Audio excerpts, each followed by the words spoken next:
قرآن میں کوئی ہے کہ اپنے میت کو کفن پہنائیں؟ آپ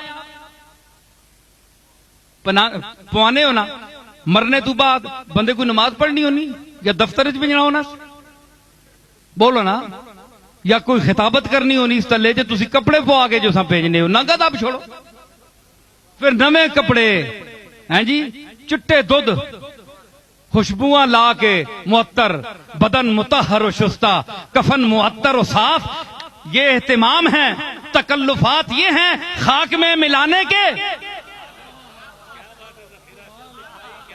کفن معطر و شستہ، بدن مطہر و صاف، تکلفات یہ ہیں خاک میں ملانے کے۔ ہیں جی بندیاں تکلفات عطر شطر لا کے مٹی تے دبنے نے، ہیں جی تے پھر کیوں پوانے ہو کفن؟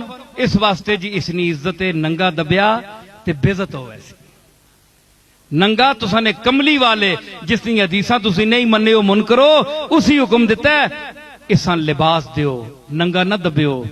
تساں نے قرآن کچھ نہیں آکھیا کفن نے متعلق کہ میری دلیل پیش کرو، پورے قرآن میں بتاؤ کہ اللہ نے کہا ہے کہ کفن پہناؤ؟ تم اگر حدیث کا انکار کرتے ہو تو بتاؤ قرآن پر عمل کرنے والوں کفن تسی ننگے دبنے ہونے ہو؟ اللہ ننگا پیدا کیتا ہے، کملی والے کفن دے کے بھیجا ہے۔